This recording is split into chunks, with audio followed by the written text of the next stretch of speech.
Entonces vamos a comenzar con este tema que le pusimos conectando los dos cerebros, porque pues todos sabemos, ¿no? Que al intestino le conocemos como nuestro segundo cerebro.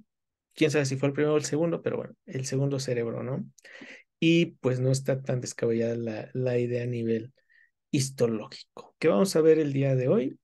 Vamos a ver algunas bases para que comprendamos por qué se conectan estos dos órganos, ¿va? En esta, a partir de todas estas charlas de microbiota que tengamos en MedScientific, vamos a hablar de la microbiota como un órgano, ¿ok? No como un conjunto de bacterias ahí perdidas, no, como un órgano que se conecta con otros, ¿no? Y que al final de cuentas se estableció desde que nacemos y ha crecido con nosotros durante toda nuestra vida. Pero esas bacterias no son nuevas, son bacterias que han estado al más de 3.000 millones de años en la Tierra. Entonces, imagínense. De ahí vamos a ver que hay un mediador interesante entre estos dos órganos, ¿ok? Que es el sistema inmunológico. Entonces, lo encontramos en la bibliografía como un sistema mediador entre ambos órganos, pero vamos a ver y vamos a conocer los ejes o vías de comunicación entre la microbiota y el cerebro, que no solo es una vía. Hay tres vías y por eso al final, ya que veamos la contextualización ya en enfermedad, vamos a ver cómo se relaciona una disbiosis con la ansiedad, con la depresión, incluso con el Alzheimer, ¿no? Entonces, pues esperando que les guste la sesión y que tengan muchas dudas para discutirlas al final de la charla. ¿Ok? Váyanlas apuntando, por favor, porque desactivamos los chats para que no distraigan a todos. Entonces, si tienen alguna pregunta, la van apuntando y al final las ponen. Ahorita está desactivado el chat.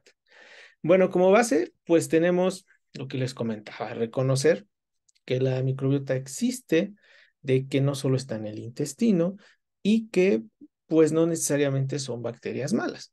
Es en estado de eubiosis, es decir, en un constante equilibrio, pues bueno, es saludable e incluso nos ayuda a metabolizar cosas que nosotros no podemos metabolizar y a través de sus metabolitos a cumplir ciertas funciones fisiológicas en diversos órganos o a sintetizar vitaminas o a sintetizar neurotransmisores. Y si escucharon bien, neurotransmisores. Vamos a ver que en el intestino también se producen neurotransmisores, no solo en el cerebro. Y ahorita al final vamos a ver eso muy interesante, ¿no? Pensábamos que solo existían neurotransmisores en el cerebro y es totalmente falso. Incluso hay más en el intestino que en el cerebro, imagínense. Pero poco a poco lo iremos viendo. Por ello, no está descabellada la idea cuando al primer investigador se le ocurrió si había una relación directa entre el intestino y el cerebro. Y de hecho, de los ejes así llamados de intestino-cerebro, intestino-riñón, intestino-corazón, el de intestino-cerebro ha sido de los primeros que se empezó a preguntarse y a investigar si existía esa relación, ¿no?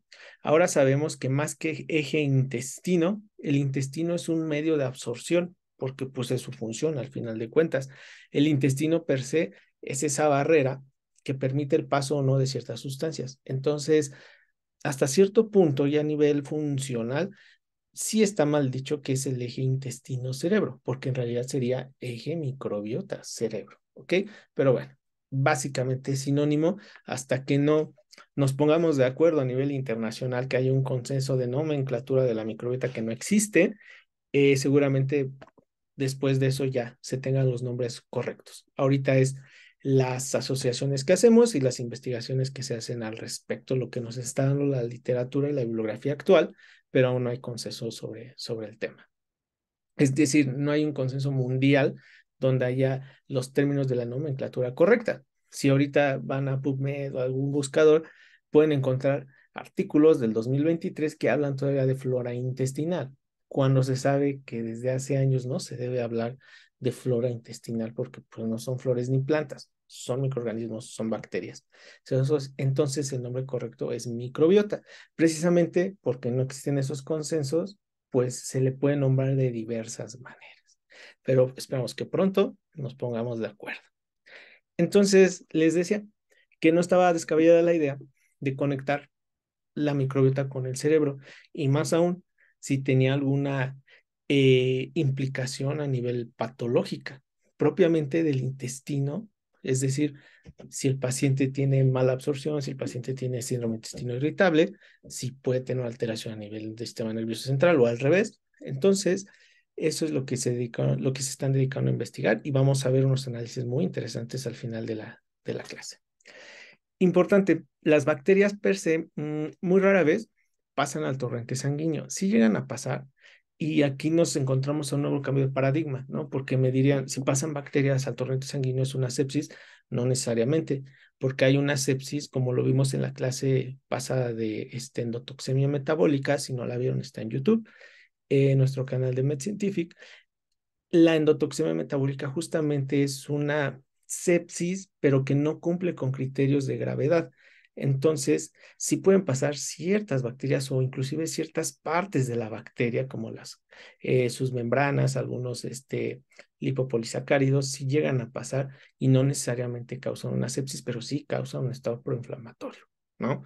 Entonces, no solo pueden pasar partes de bacterias, pasan los metabolitos. El ejemplo que me gusta poner para entender la parte de los metabolitos es preguntarles siempre, ¿no? ¿Las bacterias son seres vivos? Pues todos me van a decir que sí.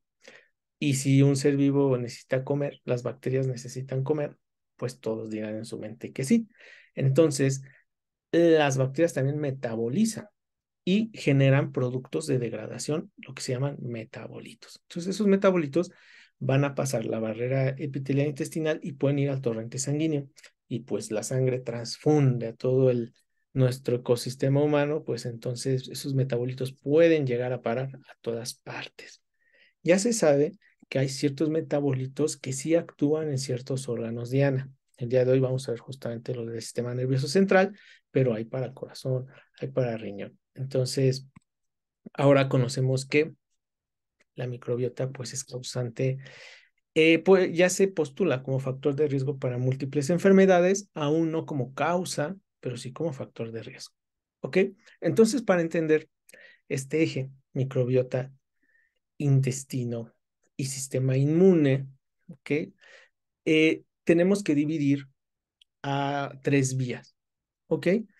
Y en el siguiente slide lo usaremos, bueno, lo veremos de alguna manera más clara, ¿no? ¿Por qué? Porque les mencioné, hay vías metabólicas, los metabolitos que pasan.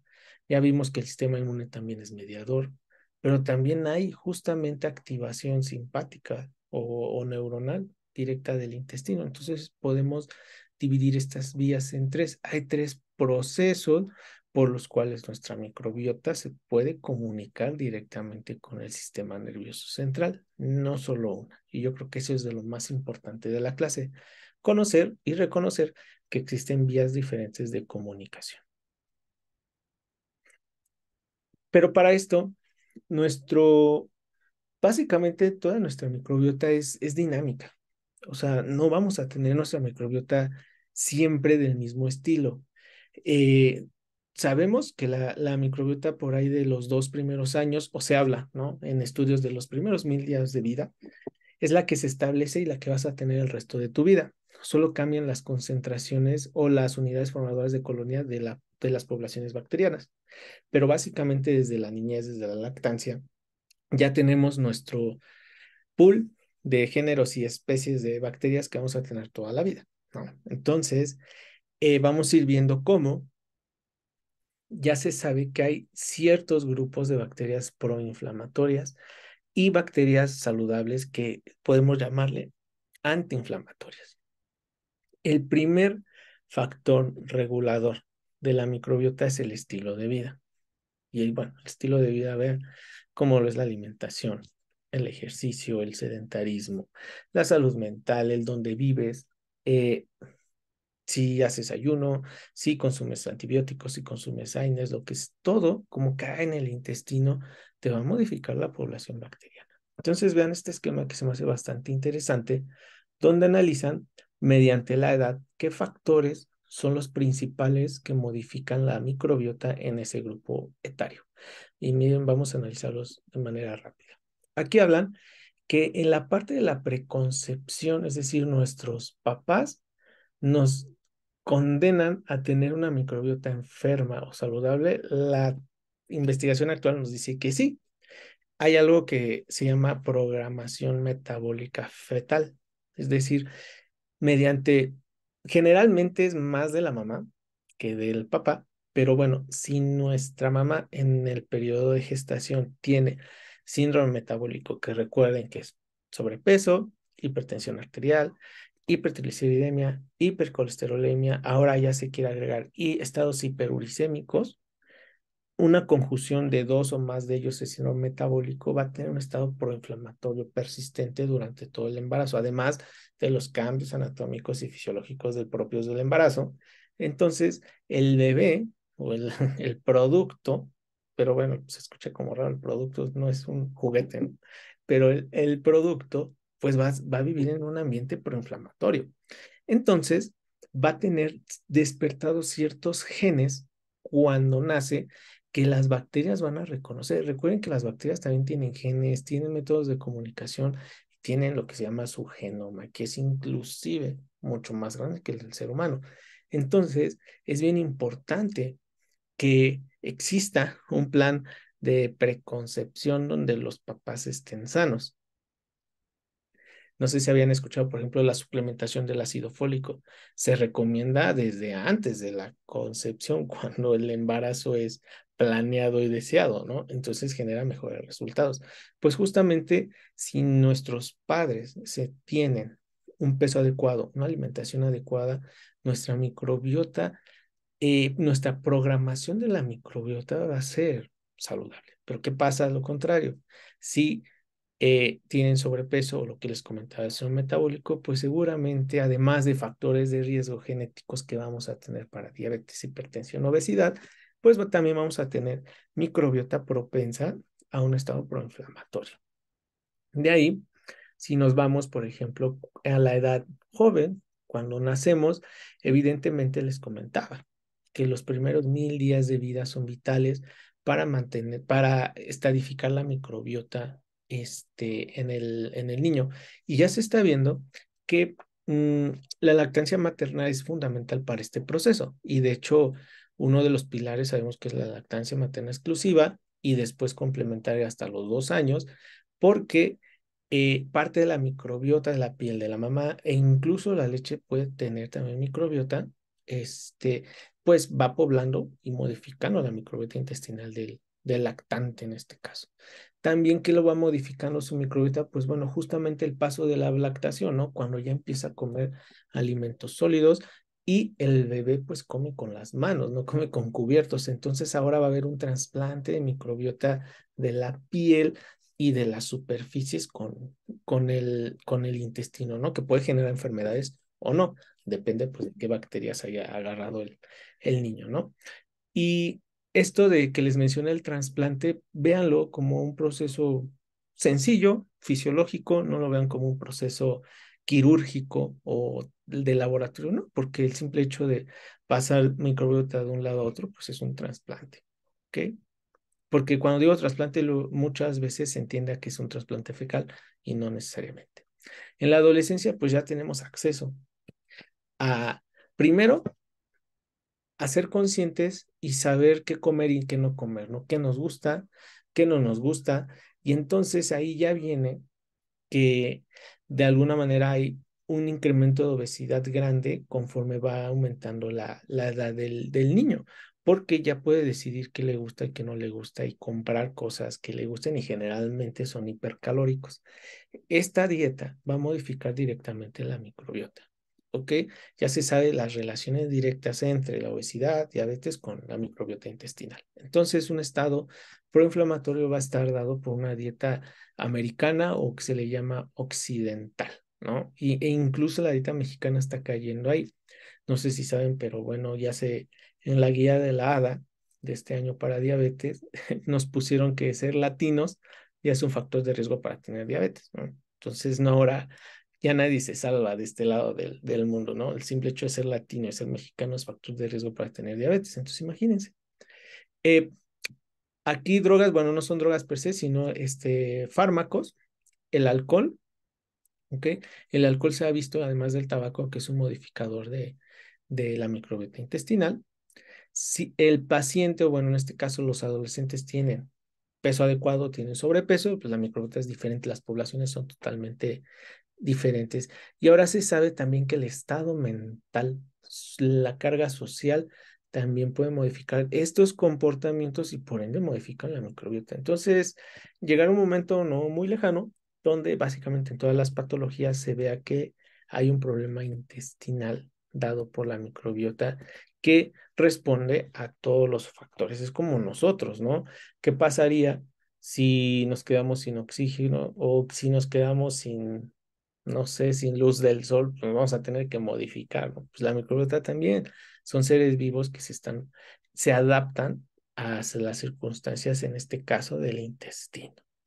Cuando el paciente es adulto, siguen los mismos factores de riesgos de la adolescencia, a lo mejor un poco más conscientes, pero pues más mórbidos al final de cuentas, ¿no? Porque generalmente si un paciente en la edad adolescente tuvo una mala alimentación, pues va a seguir siendo mala el resto de su vida y por eso tenemos mucha obesidad y muchas enfermedades crónico-degenerativas, ¿no? Algo importante, ya se sabe que la restricción calórica es un buen parámetro para la longevidad exitosa y más que para la longevidad exitosa, para mantener un estado saludable a nivel celular, ¿ok? Tampoco una restricción calórica completa, ¿no? O sea, más o menos calculadas tus calorías de peso, perdón, tus calorías que tienes que ingestar por tu peso, una ingesta menos de 200, 300 calorías, pues es suficiente. Tampoco hay que matarnos de hambre.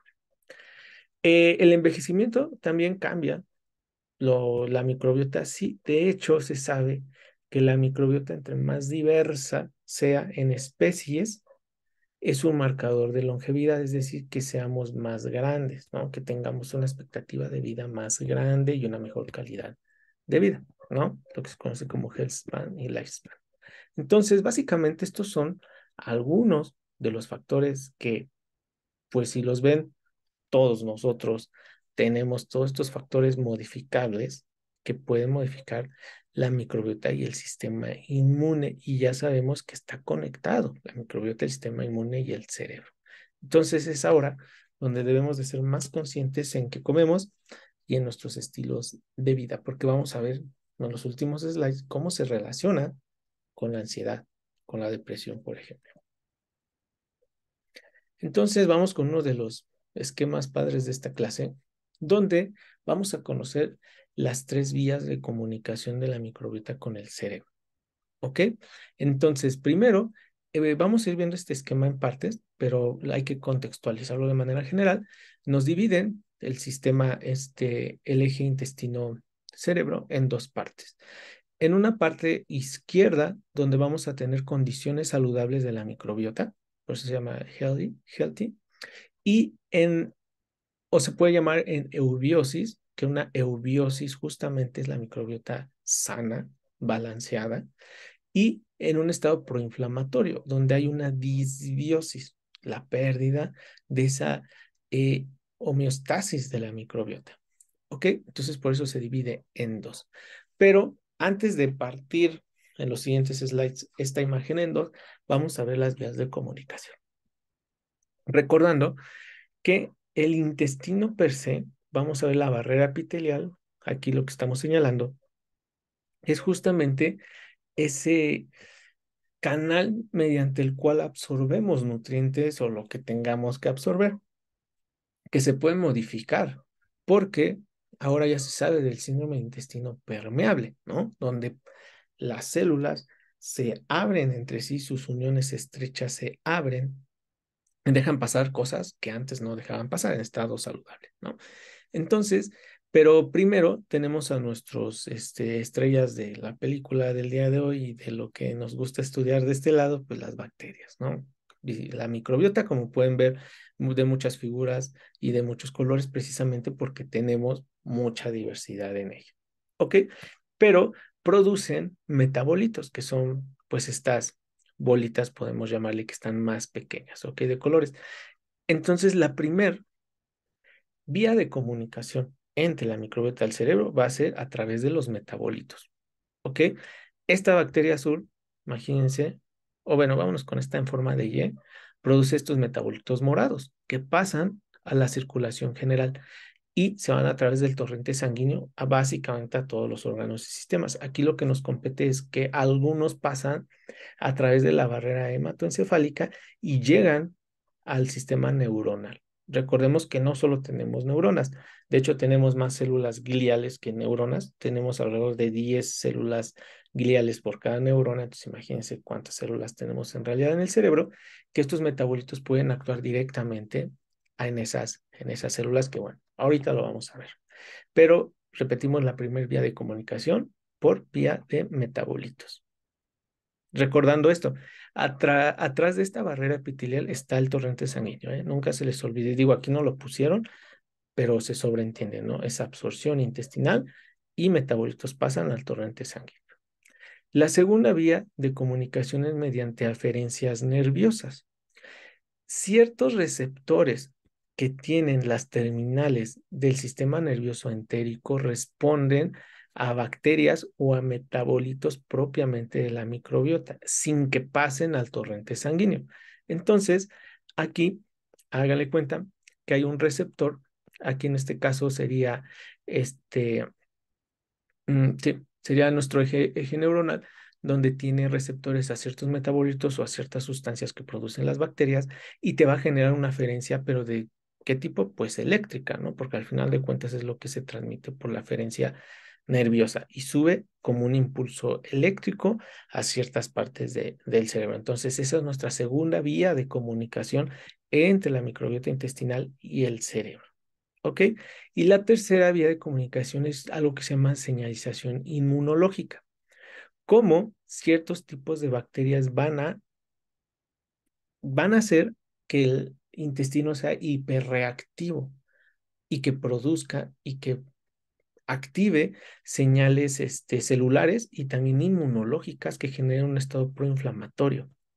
Entonces, vean, aquí ya no pasaron las bacterias al torrente sanguíneo, no pasaron los metabolitos, pero sí citocinas, interleucinas, factor de necrosis tumoral. Entonces, esta es una señalización inmunológica. Entonces, son las tres vías descritas hasta el momento de cómo la microbiota puede afectar al cerebro. Nos repetimos, por vías de metabolitos bacterianos, por aferencias nerviosas y por señalización inmunológica. ¿Ok? Entonces nos regresamos al esquema. Vamos a dividirlo en dos, en un estado de eubiosis y en un estado de disbiosis. Entonces, en un estado de eubiosis o de condiciones saludables, dado por correctos hábitos o por un correcto estilo de vida. De hecho, la clave de tener una microbiota saludable es el estilo de vida saludable. No hay de otra. Si hay cosas que podemos hacer para mantenerla saludable, sí, o para restablecerla, sí, pero naturalmente no deberíamos de hacer uso de algunos suplementos y nada porque deberíamos de comer bien, hacer ejercicio, cuidarnos, ¿no? Entonces, en un estado idóneo, donde el paciente sí tenga estilos de vida saludables, donde tenga parámetros de laboratorio correctos para su edad, donde no tenga enfermedades crónico-degenerativas, pues va a tener una microbiota diversa, donde las bacterias patógenas van a estar expresadas. Hay algo importante y me voy a ir como que saltando a veces de conceptos, pero creo que vale la pena. No nada más tenemos bacterias saludables o enfermas. O cuando está, por ejemplo, en eubiosis, quiere decir que solo hay bacterias saludables. No, simplemente que hay más saludables que potencialmente dañinas. ¿Qué pasa en la disbiosis? ¿Hay bacterias saludables y dañinas? Sí, pero las dañinas son más. Entonces, en ambos tenemos de los dos tipos de bacterias, ¿ok? Y en este caso, eh, hay más en número de bacterias saludables. Por ende, van a producir metabolitos saludables. Uno de los metabolitos más saludables de los que se están estudiando son los ácidos grasos de cadena corta que provienen justamente de los metabolitos bacterianos. Esos se han visto que son antiinflamatorios, pero hay más, los indoles, por ejemplo, que producen ciertas bacterias. Entonces aquí, evidentemente, si tenemos una microbiota intestinal saludable, nuestra barrera epitelial o nuestra superficie de absorción intestinal está intacta. No hay fuga de nada. Tenemos el sistema de barrera perfecto. Lo vimos en la clase pasada de cómo teníamos la capa de moco superficial, la profunda y la microbiota, y que si está en estado de eubiosis, estas uniones están estrechas, están pegadas básicamente. ¿Ok? Entonces, nos hablan de que en este eje intestino-cerebro la barrera hematoencefálica va a estar intacta. ¿Ok? Va a haber salud neuronal, va a haber actividad glial normal, por ende se dice que el tener una microbiota en estado saludable o en eubiosis nos confiere neuroprotección. ¿Ok? Ahora vámonos al escenario diferente, a un estado proinflamatorio. ¿Qué pasa cuando tenemos disbiosis de la microbiota eh, intestinal, donde va a haber sobrepoblación o sobreexpresión o sobreduplicación de las bacterias que van a ser dañinas para nosotros? Bueno, pues van a ir produciendo metabolitos dañinos que generan que las uniones estrechas se vayan abriendo. Vean, como en nuestra imagen anterior, que básicamente era algo similar a esto, bueno, aquí se ve un pedacito, como dos células epiteliales están unidas entre sí. Vean acá, aquí ya no, aquí ya se abrió, ya hay este intestino permeable con fuga, donde evidentemente ya pueden pasar incluso hasta bacterias, ¿no? Lo que se llama la translocación bacteriana. Puede haber esa endotoxemia metabólica, justamente. Y si pasan estados, citocinas, interleucinas proinflamatorias, además de que va a haber un estado proinflamatorio sistémico, también va a pasar a través de la barrera hematoencefálica. ¿Por qué? Porque ya va a estar comprometida. Se dice y se ve, se está viendo que cuando hay un estado proinflamatorio persistente, la barrera hematoencefálica, que sabemos que está hecha por células, se va a empezar también a abrir. Y yo creo que no estamos tan lejos. Si ahorita hablamos de síndrome de intestino permeable o de síndrome de intestino con fuga, que ya lo hemos escuchado desde hace 2, 3 años, yo creo que ya no tardamos en hablar de barrera hematoencefálica con fuga, ¿no? Porque ya se está viendo que sí existe. Pero bueno, ya a nuestros neurocientíficos les tocará hablarnos al respecto, pero pues si alguien quiere investigar, tiene un buen título para una investigación de esto, ¿no? Entonces, si nuestra barrera hematoencefálica ya está comprometida, ya se sabe que hay neurodegeneración y actividad glial o reactividad. Recuerden que las células gliales son el sostén de las neuronas, pero no solo el sostén, son las células inmunológicas que van a defender y que se van a activar ante un estado proinflamatorio. Entonces va a haber una actividad glial, por ende va a haber muerte celular, muerte neuronal y neurodegeneración. ¿Ok? Y vean todo, empieza desde el intestino en estos casos. ¿Ok? Porque puede haber enfermedades neurológicas, pues que sí vengan propiamente de genéticas, ¿no? Pero en este caso, pues no, son por un intestino permeable. Entonces ya vimos las tres vías de comunicación del eje microbiota-cerebro, repetimos, señalización inmunológica por metabolitos bacterianos y vías de aferencias neuronales, ¿ok? Ahora ya vimos cómo se modifica de una eubiosis y una disbiosis y qué pasa en el sistema nervioso central. Pues ahora algo más interesante y de hecho es cuando me puse a preparar esta clase es lo que a mí más me causó sorpresa porque nunca me había puesto a estudiar a este fondo los neurotransmisores que hay en el intestino. Vamos a ver dos. Digo, hay más, incluso hay GABA, también, pero vamos a ver dos principales que a todos se nos van a hacer familiares. Entonces, vamos a ver que la serotonina, que sabemos que está nombrada como la hormona de la felicidad y que a los pacientes que nos falta serotonina tenemos depresión y nos tienen que dar, por ejemplo, inhibidores de la recaptura de serotonina, pues bueno, resulta que también se produce a nivel intestinal.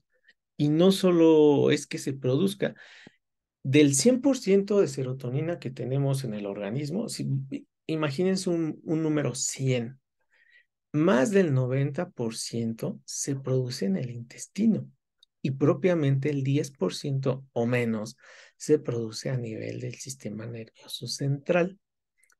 Cuando no había tanta investigación y tantos, pues, aparatos tan sofisticados, se pensaba solamente que la serotonina a nivel intestinal es, se usa para la propia motilidad del intestino, pero ahora se sabe que no, porque hay receptores que actúan, que se activan a través de la serotonina, entérica o de la serotonina intestinal, y que justamente con ese esa vía de aferencia neuronal puede generar una activación en el sistema nervioso central.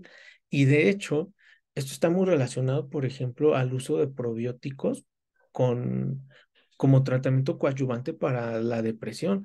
De hecho, ya guías muy actuales, y esto lo platiqué con una de las mejores psiquiatras del país, que dicen que si un paciente toma probióticos junto con sus inhibidores de recaptura de serotonina, le va mejor. Pues seguramente sí, ¿no? Porque va a tener una. Y ahorita vamos a ver en el siguiente slide que las bacterias formadoras de esporas producen más serotonina a nivel intestinal. ¿Ok? Entonces, bueno, importante también que tenemos más de 14 subtipos diferentes de receptores a nivel entérico de serotonina. ¿Ok? Y vamos a ver un poco el esquema que, pues, están bonitos como para no verlos, ¿verdad? Eh, de nuevo tenemos nuestro lumen intestinal, tenemos nuestras bacterias, nuestra microbiota intestinal, que producen, evidentemente, metabolitos, ¿ok? Y nos habla de que es para la motilidad y para señalización del intestino-cerebro, ¿no? Pero ahora, ¿qué pasa? A nivel, hay que hacerle zoom aquí, ¿no? Y ya, aquí está. Le pusimos un microscopio electrónico de barrido a esto, ¿no? Entonces, vemos que las células importantes que responden a la serotonina son las células enterocromáfines de nuestro epitelio intestinal. Recuerden nuestras clases de histología que el epitelio intestinal tiene más de 12 tipos de células translocadas entre sí. No solo hay enterocromáfines, hay liberados de somatostatina, hay enteroendocrinas, hay células caliciformes, hay las absortivas, las de Panet. Entonces, las que se han visto que responden a la serotonina y que incluso tienen más receptores o incluso pueden producir la 5-HT o la serotonina son estas las enterocromáfinas. ¿Ok? Entonces, ¿qué pasa? Pues bueno, a través de la microbiota intestinal que produce metabolitos, en este caso, hablan de los ácidos grasos de cadena corta, hacen una activación para la secreción de serotonina. Y no nada más sirve para la motilidad intestinal. Ya se sabe que esa serotonina sí puede tener aferencias directamente al sistema nervioso central y ayudar a controlar lo que se llama pues el sistema límbico de las emociones. ¿Ok?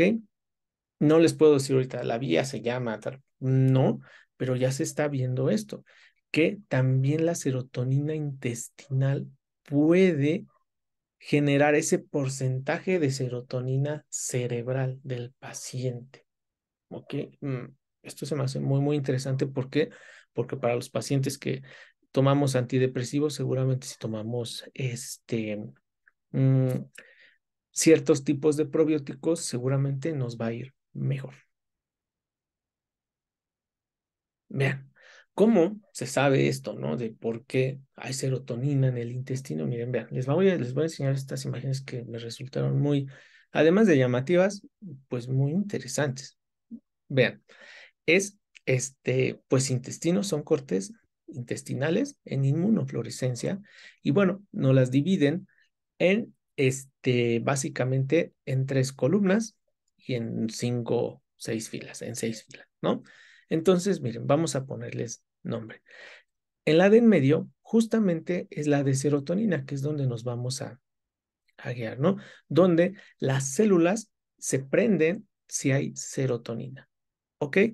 Pero, ¿qué pasa si nos vamos así a nivel horizontal? Vean, estas tres cortes son cortes de intestinos en este caso, de ratones, donde tienen libres de patógenos específicos, es decir, una eubiosis, ¿ok? Entonces, vean, tienen células productoras de serotonina, ¿ok? Mm, Normal, ¿por qué? Porque pues, está en eubiosis, ¿ok? ¿Qué nos dicen estas células rositas? Pues bueno, nos dicen que justamente es la representación de la tinción que se llama cromagarina, ¿ok? Entonces, eso es como el indicador, un control para que no se pinten otras células que no sean las de serotonina. ¿Ok? Entonces, vean, ahora nos vamos a esta columna y ¿qué nos dice que son? Son libres de gérmenes. Entonces, son ratones que están libres de microbiota, ¿ok? De gérmenes o están limpios. Un humano es muy difícil que pase eso, yo creo que es imposible, pero a nivel de laboratorio sí se puede tener un intestino libre de gérmenes, digo, de ratones, pero vean, la expresión de estas células productoras de serotonina está pues muy apagada a comparación de un estado normal, ¿no? Miren lo que pasa justamente aquí también. Aquí vean, hay menos. ¿Por qué creen que hay menos? Porque resulta que a este grupo de ratones le dieron antibióticos. Entonces barren con la microbiota intestinal y vean, no hay producción de serotonina. Y dirían, pero pues un antibiótico no te mata células entéricas, te mata bacterias. Pero ya se ve que hay ciertas bacterias productoras de esporas que hacen que el epitelio intestinal produzca serotonina. Y justamente aquí se demuestra, ¿no? Miren, vamos de nuevo arriba. Normal y con antibiótico. Básicamente apagado el intestino. Podemos decir, es un intestino con depresión. Pues sí. Vean acá, ¿qué pasa? Justamente a estos ratones les dieron una suplementación probiótica con bacterias productoras de esporas y vean otra vez la reactivación de las células enterocromáfines productoras de serotonina. Muy interesante, ¿no? Y ahora, ¿qué pasa cuando les dan que es para clorofenilalanina? Es como un trabalenguas, resulta que es un inhibidor de la síntesis de serotonina. Se apagan pues las células que producen serotonina porque le están dando un inhibidor, que entonces se parece al de antibiótico, ¿ok?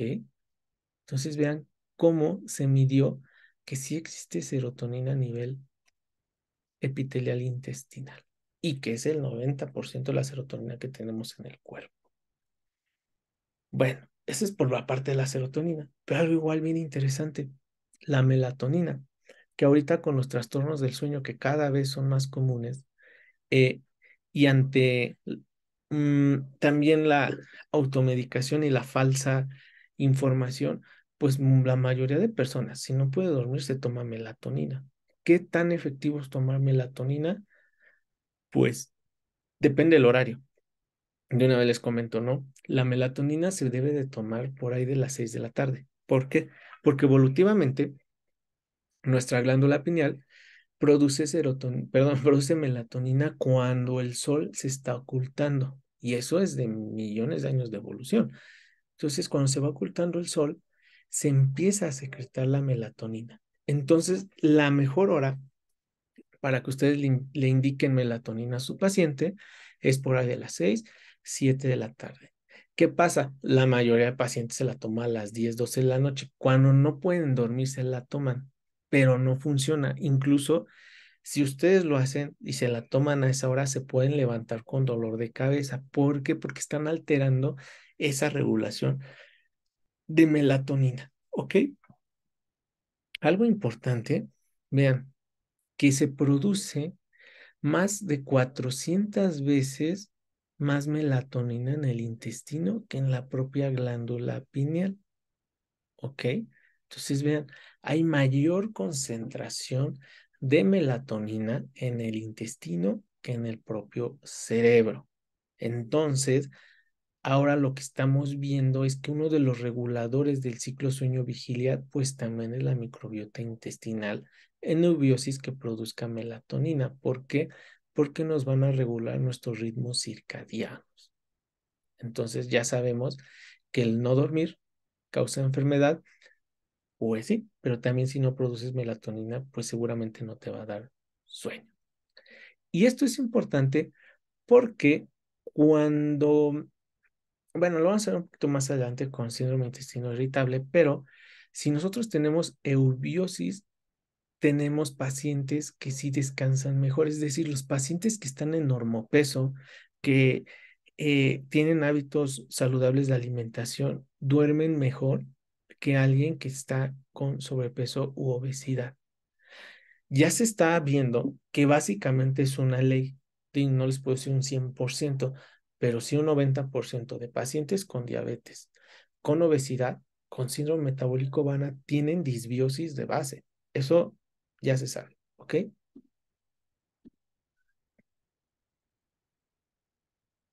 Ahora, vamos de nuevo, vamos ahora a hacer como el resumen de todo esto y para quienes el tema de microbiota sea su primera clase, pues bueno, también tenemos este slide para ustedes.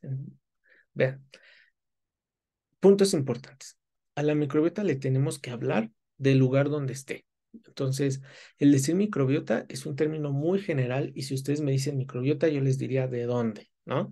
Intestinal, de la piel, conjuntival, óptica, nasal, bucal, de todas partes. Aquí estamos hablando de microbiota intestinal.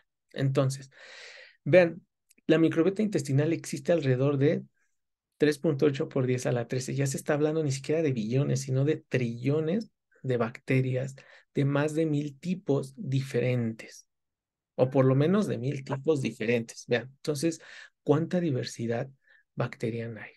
Ahora, les decía yo, la microbiota intestinal es, se puede modificar y puede estar cambiando básicamente de día a día conforme nos estemos alimentando o todos nuestros estilos, factores de estilo de vida que ahorita vamos a ver. Vean, entonces es dinámico. Por eso puse este como balanza, ¿no? Toda nuestra vida vamos a tener eubiosis, pues sería lo ideal, pero pues yo creo que a nadie le pasa, ¿no? Vamos a tener este cambio de eubiosis y disbiosis conforme vayamos nosotros haciendo malos hábitos o buenos hábitos de vida, ¿no? Por ejemplo, de los más estudiados se sabe el factor número uno de la diferenciación si tenemos una microbiota sana o enferma es la alimentación. El factor número uno por excelencia. El consumo de tabaco, el consumo de alcohol, condiciones genéticas, si el paciente hace ejercicio o es sedentario, el uso de fármacos.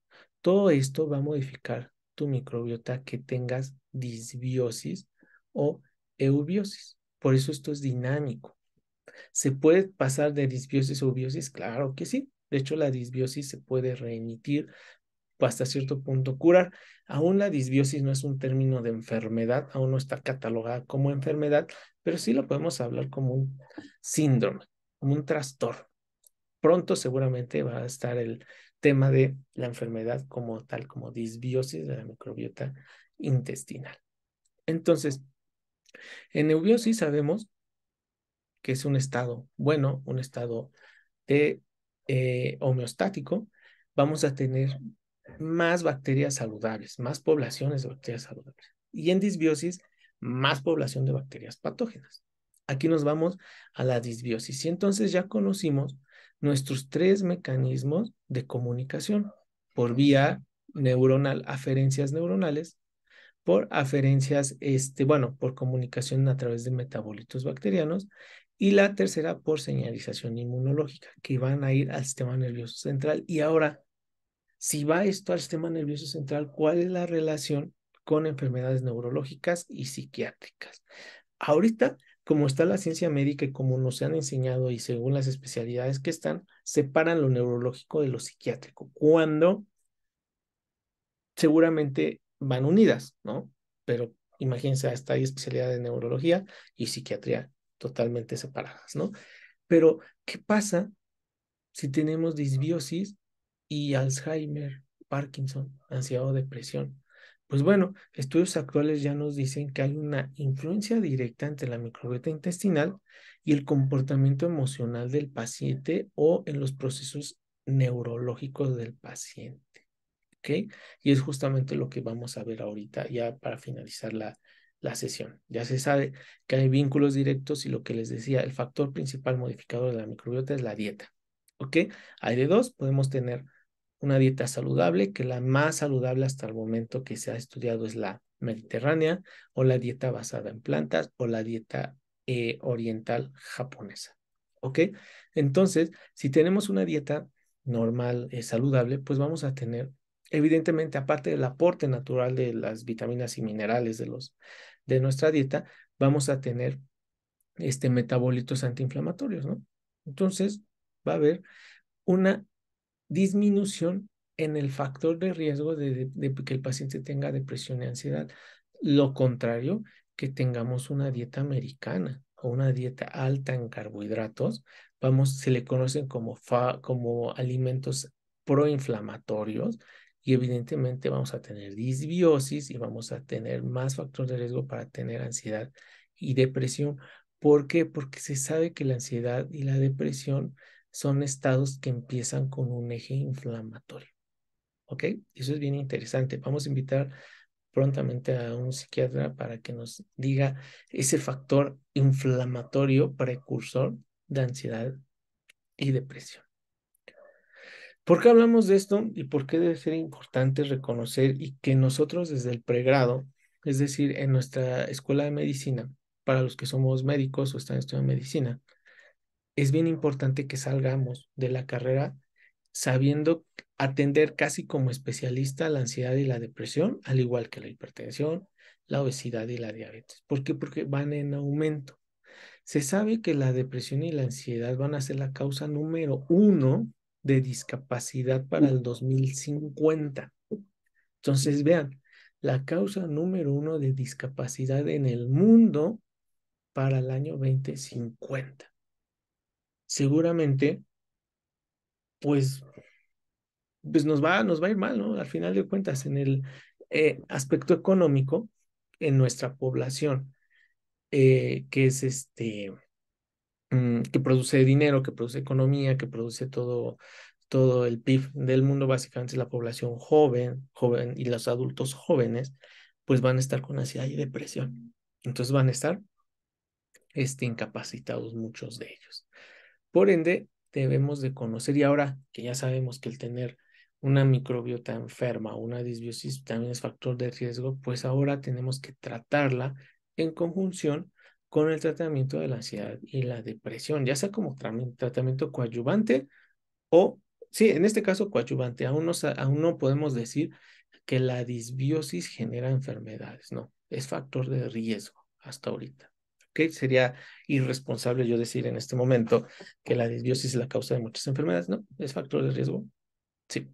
Entonces, en cuanto a ansiedad y depresión, se sabe que la disbiosis se asocia a un aumento en la permeabilidad intestinal. Ya vimos los ejemplos, cómo se abren las células epiteliales y pasan metabolitos que no tienen que pasar, o bacterias o fragmentos de bacterias, y causan la inflamación sistémica, la endotoxemia metabólica que vimos en la clase pasada. Y les repito, que no la ha visto, en YouTube la pueden encontrar. Entonces, se sabe que hay en personas que tienen trastornos depresivos, en este caso un trastorno depresivo mayor, tienen niveles más altos de los géneros Oscillobacter y Alístipes. Luego los nombres no me los aprendo. Imagínense tantísimos nombres de bacterias que hay, ¿no? Pero ya se ve que hay ciertos patrones que se repiten en población bacteriana de pacientes con ansiedad y con depresión. ¿Ok? Entonces, miren, vamos a analizar este estudio, este metaanálisis que salió este año, salió por ahí de abril, donde nos hablan de cómo está relacionada la ansiedad y la depresión con la microbiota intestinal. Les digo, es un estudio de este año. ¿Y qué hicieron? Bueno, identificaron, recuerden que un metaanálisis se trata de esto, ¿no? De identificar la bibliografía que hay al respecto del tema, y en este En este caso, vean, encontraron 555 artículos que mencionaban a una relación entre la disbiosis y ansiedad y depresión. De ahí, pues tuvieron sus criterios de inclusión o exclusión y de calidad de su estudio. Y bueno, al final se quedaron con 24 revisiones. Entonces, este metaanálisis es muy interesante porque te habla, es el resumen de 24 protocolos de investigación a nivel mundial que relacionaron directamente la ansiedad y la depresión con la microbiota intestinal. Es algo largo, pero de las conclusiones que sacan, si no nos echaríamos 2 horas nada más analizando el artículo. Si gustan, se los pasamos también para que les den una checada. Pues bueno, se sabe ya que varios estudios ya demostraron la influencia directa entre el intestino y el cerebro y cómo influye en la ansiedad y la depresión. ¿Ok? Que hay neurotransmisores, como ya vimos, serotonina, melatonina, pero además hay metabolitos, como los ácidos biliares secundarios, los ácidos grasos de cadena corta y el triptófano, que son generados a partir de esta microbiota y que regulan mecanismos no solamente de motilidad intestinal, sino de respuesta neuronal, a nivel psiquiátrico de la mente y a nivel neurológico del funcionamiento. ¿Ok? Sabemos que el eje intestino-cerebro desregulado, es decir, cuando hay una disbiosis de la microbiota intestinal, está asociado a una neuroinflamación. ¿Por qué? Pues porque da endotoxina metabólica. Eso les digo, lo vimos. Entonces, pues ya como que nos va haciendo clic toda esta información, ¿no? Y va a haber una permeabilidad aumentada de la barrera hematoencefálica. ¿Ok?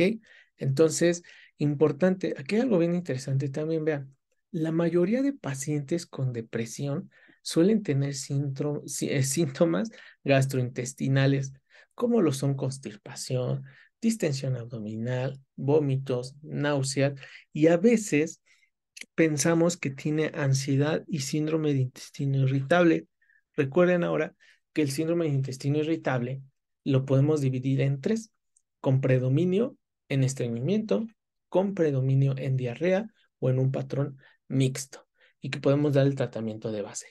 Pero resulta que si a un paciente con con síndrome de intestino irritable le damos antidepresivos, mejora la sintomatología. ¿Por qué? Porque ya vimos que hay serotonina en el intestino y que entre más haya, mejor es la motilidad, y además de ello te va a ayudar a que no tengas depresión al final de cuentas, ¿no? Entonces, vean, por eso ya está bien asociado y ya se sabe, las guías, les digo, actuales dicen, tienes que acompañar del tratamiento psiquiátrico de la depresión. Uses el fármaco que quieras, inhibidores de la recaptura de serotonina si quieren, pues avientar un probiótico. Y seguramente hasta los síntomas gastrointestinales se le van a ir y se va a curar a nivel gastrointestinal también. Y eso lo pueden hacer con sus pacientes, y si alguno de ustedes tiene depresión, pues inténtenlo, les va a ir muy bien. Ahora se sabe que ya hay cepas bien identificadas que están relacionadas como la depresión, como lo son esta que se llama Egartela, que es como la que mencionan más en los artículos, que hay más sobrepoblación de ella cuando hay depresión, pero también los Coprococcus, que básicamente son enterococos, y esto es importante. Les digo, ya se está viendo qué poblaciones nos dan dando marcadores de enfermedades. Y eso va al segundo paso, ¿no? Porque seguramente una pregunta que me van a hacer es, ¿qué probiótico recomiendas para la ansiedad y la depresión? Pues hasta el momento no existe uno indicado porque estamos justo en el paso a nivel de investigación y a nivel farmacológico de decidir qué probiótico, qué cepa es para diabetes, qué cepa es para hipertensión, qué cepa es para ansiedad, qué cepa es para depresión. No todos los probióticos funcionan para todas las cosas. Eso es, pues eso es una verdad que no nos enseña, ¿no? Que no podemos restar también probióticos pues a lo tonto. Algo bien fácil que debemos de hacer es, si queremos restar un probiótico, pues investiguemos la cepa, pues para qué sirve. Váyanse a PubMed, busquen la cepa y seguramente les van a salir 1000 estudios de para qué funciona. ¿Ok? Entonces, vean, aquí en el esquema que nos ponen, es un estado también de eubiosis, donde no va a haber factor de riesgo para ansiedad y depresión a nivel intestinal, pero en disbiosis, ¿qué pasa? recordemos que va a haber menos producción de serotonina, incluso va a haber descargas de cortisol altas, que justamente es la enfermedad de la ansiedad, ¿no? Esas descargas adrenérgicas y ese cortisol elevado persistente que nos causa ansiedad, ¿no? Entonces, vean, ¿qué nos dicen? Pues aviéntale tu tratamiento coadyuvante de la ansiedad y la depresión, es una dieta balanceada, es hacer ejercicio, tomar probióticos, prebióticos, simbióticos, ya se sabe, pero hay que investigar cuáles. Y esto va a ser un tratamiento coadyuvante en ansiedad y depresión. Y es la parte práctica hasta cierto punto de este eje de intestino-cerebro. Y para acabar, analicemos este otro estudio que salió hace 15 días. Me comentaban, ya pareces internista, de que dices, ya leyeron el artículo que salió hace 5 minutos, pues algo así con este. Este salió hace 15 días en la Universidad de Oxford. Lo pueden, está libre, de hecho. Hay algunos artículos que se tienen que comprar, pero este está libre. Por si lo quieren consultar, es de libre descarga, donde relacionaron la microbiota intestinal con la enfermedad de Alzheimer y los déficits de cognición también con también la neurogénesis del hipocampo. Sabemos que el hipocampo es una región del sistema nervioso central que se está relacionado mucho con la memoria, ¿no? Tenía, tenía un profesor en la carrera, un neurocirujano, que decía, el hipocampo es la puerta de la memoria. ¿Ok? Entonces, se sabe que la microbiota intestinal ya es un factor de riesgo para tener enfermedad de Alzheimer. ¿Y esto cómo lo hicieron? Pues bueno, este grupo de investigación en Reino Unido que hicieron, bueno, en Reino Unido y en Europa, pues trasplantaron microbiota de pacientes con enfermedad de Alzheimer a ratas y vieron qué les pasaba a las ratas. Es decir, un trasplante de microbiota fecal. Pues vieron que la enfermedad de Alzheimer se puede transferir a otro organismo, en este caso fueron ratas vivas y sanas, y causaban los síntomas neurológicos de la enfermedad de Alzheimer. Eso fue muy, muy interesante, ¿no? Y se dieron cuenta que replicaban ciertos estados proinflamatorios sistémicos los pacientes con Alzheimer y los ratas que ya eran trasplantadas con microbiota intestinal de sus pacientes. Entonces, estos estudios confirmaron también estudios anteriores, por ejemplo, de Estados Unidos, donde trataron de hacer lo mismo. ¿Qué pasaba si le dabas no solo microbiota, también el suero de pacientes con Alzheimer a ratas libres de gérmenes o a ratas sanas? Pues resulta que tenían déficit cognitivo, perdían la memoria de dónde estaba, por ejemplo, su alimento, dónde estaba su agua, desconocían a las ratas con las que estaban viviendo. Entonces dijeron, pues, ¿qué onda? ¿No? Les dio un déficit neurológico a esas ratas que no se explica por otra cosa, porque la temperatura estaba adecuada, estaba constante, tenían alimento, no estaban enfermas de ninguna otra cosa, solamente le hicieron ese trasplante de microbiota de pacientes con Alzheimer a esas ratas y en cierto tiempo, que fueron alrededor de 4 semanas y el corte cada mes, ya los tenían cierto déficit neuronal las ratas, pero no solo eso. Resulta que también se pusieron a estudiar cómo este trasplante de microbiota con enfermedad de Alzheimer, ¿qué causaba en el hipocampo? Pues se vio que hubo disminución de las células progenitoras embrionarias del el hipocampo humano y había y había más destrucción, más apoptosis de las neuronas de esta zona del cerebro que pues está relacionada con la memoria. Entonces, vean cómo ese estado proinflamatorio generado por una disbiosis de la microbiota intestinal te puede generar estados, en este caso, de enfermedades neurológicas y psiquiátricas. Eso es bien importante. También se vio que pacientes con enfermedad de Alzheimer tenían niveles reducidos de ácidos grasos de cadena corta, que sabemos que son metabolitos buenos. En este caso, pues hay menos, entonces ya amarra la información y se sabe que hay disminución de bacterias productoras de esporas, principalmente Clostridium. Entonces, y también lactobacillus, por ejemplo. Entonces, vean cómo ya se está demostrando que también parte de la etiopatología de muchas enfermedades, en este caso nos fuimos solo a dos, ansiedad, depresión del psiquiátricas y una de neuro, que es Alzheimer, pero también hay estudios de Parkinson, donde se ve cómo el depósito de cierta proteína es más cuando el paciente tiene disbiosis. Pero ya no lo puse porque nos íbamos a echar una hora viendo ese tema más, pero pues vean, es la demostración de que existe esa influencia directa del intestino y del cerebro. Y bueno, como conclusión, cada vez estamos teniendo más luz al respecto de este tipo de esquemas. Vean, este esquema me gusta mucho. Estaba en inglés, pero hace tiempo lo traduje para una publicación. Es del 2000, desde el año pasado, y justamente fue de los primeros que empecé a estudiar acerca de los ejes que ya existían estudiados a través de la disbiosis que pasaba, ¿no?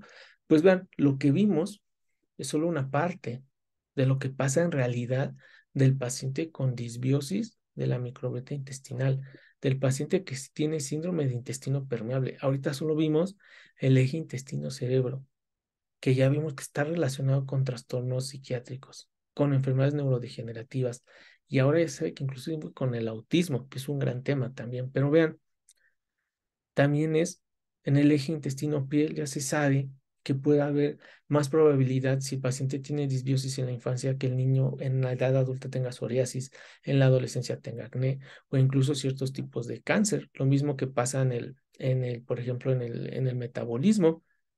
Si hay disbiosis de la microbiota intestinal, puede haber obesidad, diabetes mellitus tipo 2, disfunción mitocondrial, ciertos cánceres. Por ejemplo, el cáncer, el número uno en hombres, ¿no? Que es el cáncer de colon, ya se está estudiando la disbiosis como factor de riesgo del cáncer de colon.